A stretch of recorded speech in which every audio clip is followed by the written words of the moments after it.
Capítulo 5. Símbolos en un análisis individual. Jolán Jacobi. El sueño oráculo. La gente que confía totalmente en su pensamiento racional y desecha o reprime toda manifestación de su vida psíquica, con frecuencia tiene inclinación casi inexplicable hacia la superstición. Escucha los oráculos y profecías y puede ser fácilmente embaucada o influida por magos y prestidigitadores. Y como los sueños compensan nuestra vida exterior, la importancia que esa gente da a su intelecto está contrapesada por los sueños en los que se encuentra con lo irracional y no puede librarse de ello. Henry experimentó ese fenómeno durante el curso del análisis de una forma impresionante. 4 sueños extraordinarios basados en esos temas irracionales representaron hitos decisivos en su desarrollo espiritual. El primero de ellos lo tuvo unas 10 semanas después de haber comenzado el análisis. Así contó Henry su sueño. Solitario en un viaje aventurero por Sudamérica, siento al fin el deseo de volver a mi patria. En una ciudad extranjera situada en una montaña, trato de llegar a la estación de ferrocarril que instintivamente sospecho que está en el centro de la ciudad, en su parte más elevada. Temo que sea demasiado tarde. Sin embargo, por fortuna, un pasadizo abovedado se abre paso por la hilera de casas a mi derecha, construidas muy hacinadas, como en la arquitectura de la Edad Media, formando un muro impenetrable tras del cual es probable que se encuentre la estación. Toda la escena ofrece un aspecto muy pintoresco. Veo las soleadas y pintadas fachadas de las casas, el oscuro pasadizo en cuyas sombras 4 figuras harapientas se han instalado en el suelo. Con un suspiro de alivio, me apresuré hacia el pasadizo y de repente un tipo extraño como de trampero apareció delante de mí, evidentemente con el mismo deseo de coger el tren. Al acercarnos, los 4 porteros, que resultaron ser chinos, se abalanzaron para impedirnos la entrada. Durante la lucha que se produjo, resulta herida mi pierna izquierda con las largas uñas del pie izquierdo de uno de los chinos. Ahora un oráculo tiene que decidir si nos han de franquear la entrada o si nos han de quitar la vida. Soy el primero del que se han de ocupar. Mientras mi compañero es atado y llevado aparte, los chinos consultan el oráculo utilizando varillas de marfil. La sentencia es en mi contra, pero me conceden otra posibilidad. Me esposan y me llevan aparte, precisamente donde estaba mi compañero, y él ocupa ahora mi puesto. En su presencia, el oráculo tiene que decidir mi sino por segunda vez. En esta ocasión, es a mi favor. Estoy salvado. Inmediatamente se da uno cuenta de la singularidad y el significado excepcional de este sueño, su riqueza de símbolos y su concisión. Sin embargo, parecía como si la mente consciente de Henry quisiera ignorar el sueño. A causa del escepticismo hacia los productos de su inconsciente, era importante no exponer el sueño al peligro de la racionalización, sino más bien dejar que actuara sobre él sin interferencia. Por tanto, al principio refrené mi interpretación. En cambio, solo le ofrecí una sugerencia. Le aconsejé leer y después consultar, como hicieron los chinos de su sueño, el famoso libro chino de oráculos, el I Ching. El I Ching, el llamado libro de los cambios, es un libro muy antiguo de sabiduría. Sus raíces se remontan a tiempos míticos y nos ha llegado en su forma actual desde el año 3000 antes de Jesucristo. Según Richard Wilhelm, que lo tradujo al alemán y proporcionó un comentario admirable, las 2 ramas principales de la filosofía china, taoísmo y confucianismo, tienen su origen común en el I Ching. El libro se basa en la hipótesis de la singularidad del hombre y del cosmos circundante y en la pareja de opuestos complementarios, yang y yin, es decir, los principios masculino y femenino. Consta de 64 signos, representado cada uno por un dibujo hecho con 6 líneas. En esos signos están contenidas todas las combinaciones posibles de yang y yin. Las líneas rectas se consideran masculinas y las quebradas femeninas. Cada signo describe cambios en la situación humana o cósmica y cada uno prescribe, en un lenguaje pintoresco, el curso de la acción que ha de seguirse en tales momentos. Los chinos consultaban ese oráculo por medios que indicaban cuál de los signos era el adecuado en un momento determinado. Lo hacían utilizando 50 varillas de una forma un tanto complicada, que proporcionaba un determinado número.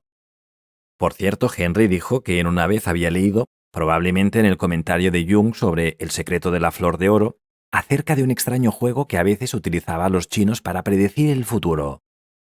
Hoy día, el método más corriente de consultar el I Ching es utilizar 3 monedas.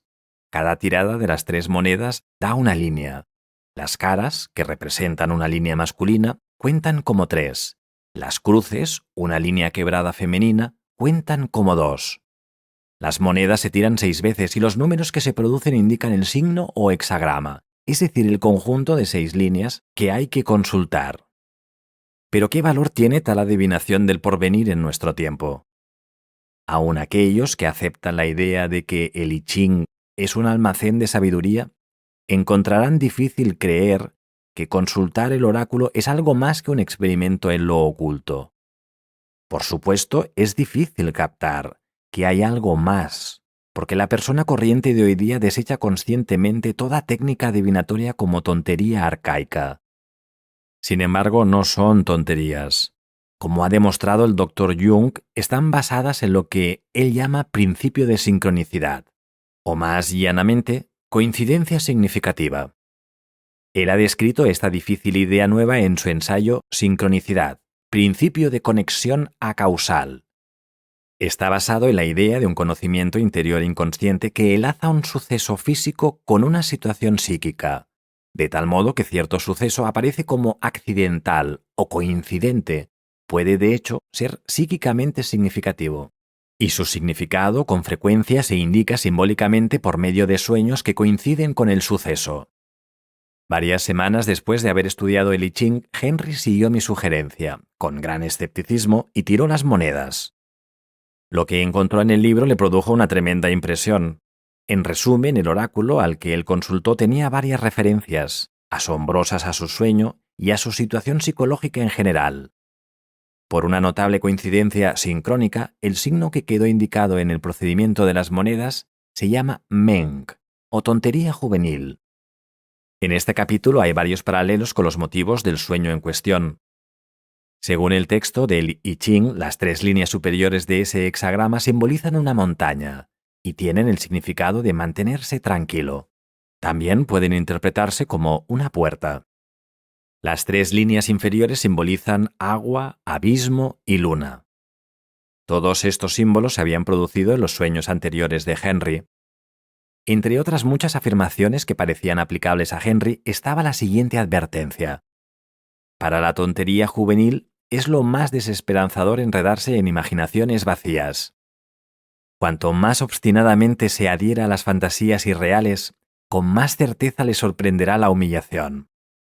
De este y de otros modos complejos, el oráculo parecía aludir directamente al problema de Henry. Esto le inquietó.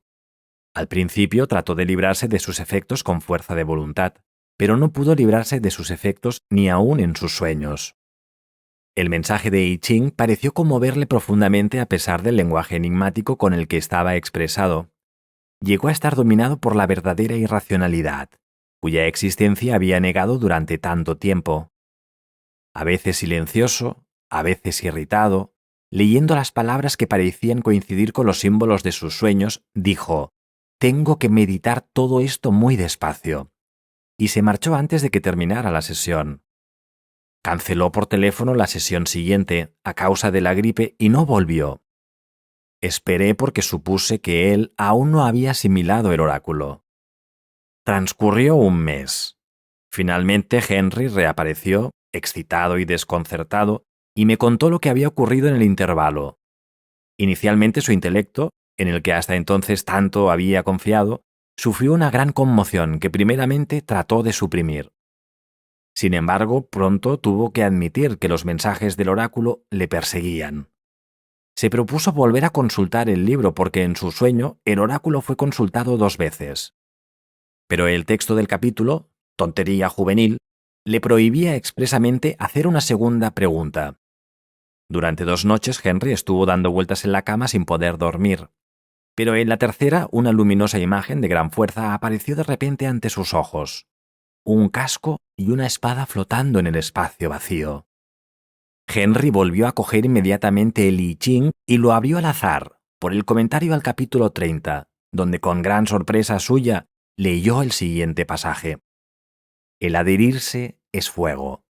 Significa cotas de malla, cascos. Significa lanzas y armas. Ahora creía comprender por qué estaba prohibida una segunda consulta intencionada del oráculo. Porque en su sueño el ego estaba excluido de una segunda pregunta. Era el trampero el que tenía que consultar al oráculo por segunda vez. De la misma forma fue el acto semi-inconsciente de Henry el que había hecho inintencionadamente la segunda pregunta a Li Qing abriendo el libro al azar, haciendo aparecer un símbolo que coincidía con su visión nocturna. Henry estaba tan clara y profundamente excitado que parecía el momento adecuado para interpretar el sueño que había puesto en marcha la transformación. En vista de los sucesos del sueño, era evidente que los elementos oníricos tenían que interpretarse como contenidos interiores de la personalidad de Henry, y las 6 figuras oníricas como personificación de sus cualidades psíquicas. Tales sueños son relativamente raros, pero cuando se producen, sus efectos posteriores son todos muy poderosos. Por eso es por lo que pueden llamarse sueños de transformación. Con sueños de tal poder pictórico, raramente tiene el soñante más de algunas asociaciones personales. Todo lo que Henry podía aducir es que hacía poco había solicitado un empleo en Chile, y no le habían aceptado porque no concederían el empleo a quienes no estuviesen casados. También sabía que algunos chinos se dejan crecer las uñas de la mano izquierda como señal de que, en vez de trabajar, se consagran a la meditación. El fracaso de Henry de obtener un empleo en Sudamérica se le presentaba en su sueño. En él se ve transportado a un caluroso mundo meridional, un mundo que, en contraste con Europa, él podría llamar primitivo, sin prohibiciones y sensual. Representa un excelente cuadro simbólico del reino del inconsciente. Este reino era lo opuesto al culto e intelecto y al puritanismo suizo que regía en la mente consciente de Henry. Era de hecho su natural tierra sombría por la que había esperado con impaciencia, pero al poco tiempo ya no se sintió tan a gusto en ella. Desde las fuerzas tectónicas, oscuras, maternales, simbolizadas por Sudamérica, regresan el sueño a la madre clara y personal, y a la novia. De repente se da cuenta cuánto se ha alejado de ellas. Se encuentra solo en una ciudad extranjera. Este acrecentamiento de la consciencia está simbolizado en el sueño como parte más elevada. La ciudad estaba edificada en una montaña. Por tanto, Henry asciende a una mayor consciencia en la tierra sombría. Desde ahí, espera encontrar su camino a la patria.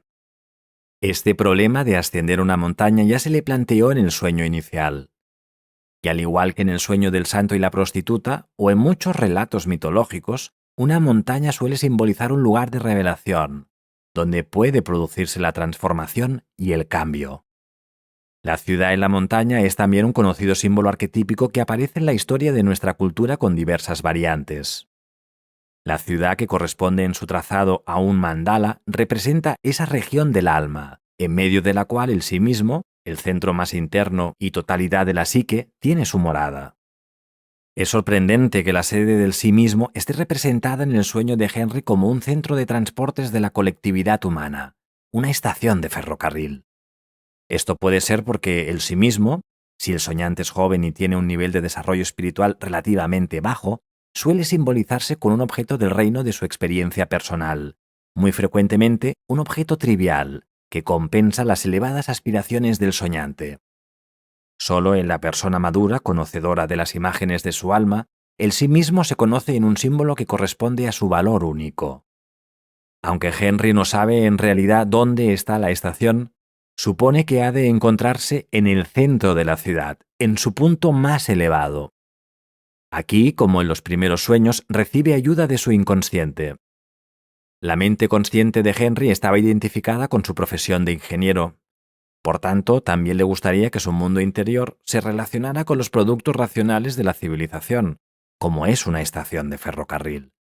Sin embargo, el sueño rechaza esa actitud e indica un camino completamente distinto. El camino lleva bajo y a través de un pasadizo oscuro.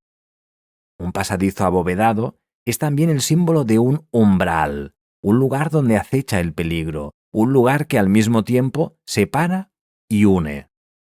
En vez de la estación de ferrocarril que Henry buscaba, que iba a conectar con la incivilizada Sudamérica con Europa, Henry se encuentra ante un oscuro pasadizo abovedado donde 4 chinos harapientos, echados en el suelo, impiden el paso. El sueño no hace distinción entre ellos, por lo cual pueden considerarse como 4 aspectos de la totalidad masculina aún sin diferenciar. El número 4, símbolo de totalidad y completamiento, representa un arquetipo que el Dr. Jung ha estudiado por extenso en sus escritos. Así es que los chinos representan las partes psíquicas masculinas del inconsciente de Henry que él no puede pasar, porque el camino al sí mismo, es decir, al centro de la psique, está obstruido por ellos y aún tiene que ser abierto para él. Hasta que eso no se arregle, no puede seguir su viaje. Sin darse cuenta aún del peligro inminente, Henry corre hacia el pasadizo, esperando al fin llegar a la estación. Pero en el camino se encuentra con su sombra, su lado primitivo y no vivido que aparece en la guisa de trampero tosco y terrenal. La aparición de esta figura probablemente significa que el ego introvertido de Henry se ha unido por su lado extravertido, que representa sus rasgos emotivos reprimidos e irracionales. Esta figura nebulosa rebasa al ego consciente en el primer término, y a causa de que personifica la actividad y la autonomía de las cualidades inconscientes, se convierte en el portador adecuado del destino, mediante el cual todo sucede. El sueño avanza hacia su punto culminante. Durante la lucha entre Henry, el trampero y los 4 chinos harapientos, la pierna izquierda de Henry es arañada por las largas uñas del pie izquierdo de uno de los 4. Aquí, parece el carácter europeo del ego consciente de Henry ha chocado con una personificación de la antigua sabiduría de Oriente, con el extremo opuesto de su ego. Los chinos vienen de un continente psíquico completamente distinto, de otro lado, que aún es totalmente desconocido para Henry y que le parece peligroso. También puede decirse que los chinos representan la tierra amarilla, pues la población china está relacionada con la tierra como pocas poblaciones lo están. Y es precisamente esa cualidad terrenal tectónica la que Henry tiene que aceptar. La inconsciente totalidad masculina de su psique, con la que se encuentra en su sueño, tenía un aspecto material tectónico de que carecía su lado consciente intelectual. Por tanto, el hecho de que él reconociera las 4 figuras harapientas como chinas muestra que Henry había acrecentado su percepción interior respecto a la naturaleza de sus adversarios. Henry había oído que los chinos, algunas veces, se dejaban crecer las uñas de la mano izquierda. Pero en el sueño las uñas largas son del pie izquierdo. Son, por así decir, garras. Esto puede indicar que los chinos tienen un punto de vista muy diferente al de Henry y que le hiere. Como sabemos, la actitud consciente de Henry hacia lo tectónico y lo femenino, hacia las profundidades materiales de su naturaleza, era más dudosa y ambivalente. Esta actitud, simbolizada por su pierna izquierda, el punto de vista de su lado femenino inconsciente, del cual aún está asustado, fue herido por los chinos. Sin embargo, esta herida no trajo por sí misma un cambio en Henry. Toda transformación exige como condición previa el fin de un mundo, el hundimiento de una vieja filosofía de la vida. Como ya ha señalado anteriormente en este libro el Dr. Henderson, en las ceremonias de iniciación, el joven tiene que sufrir una muerte simbólica, antes de que pueda renacer como hombre y ser aceptado en la tribu como miembro pleno. Así, la actitud lógica y científica del ingeniero tiene que hundirse para dejar sitio a la nueva actitud. En la psique de un ingeniero puede reprimirse todo lo irracional, y por tanto con frecuencia se revelan las dramáticas paradojas del mundo onírico. Así, lo irracional aparece en el sueño de Henry como un juego de oráculo, de origen extranjero, con un poder terrible e inexplicable para decidir los destinos humanos.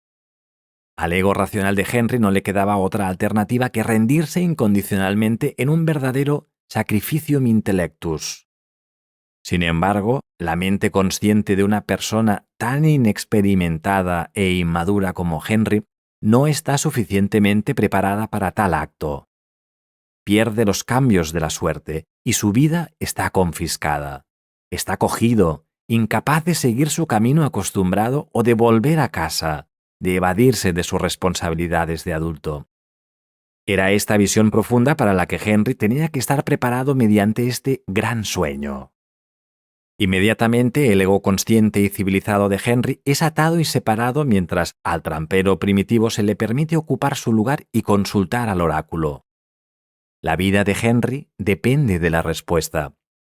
Pero cuando el ego está prisionero y en aislamiento, esos contenidos del inconsciente que están personificados en la nebulosa figura pueden proporcionar ayuda y solución. Esto se hace posible cuando se reconoce la existencia de tales contenidos y se ha experimentado su poder. Entonces pueden convertirse en nuestros compañeros conscientemente aceptados. Como el trampero, su sombra, gana el juego en su lugar, Henry está salvado.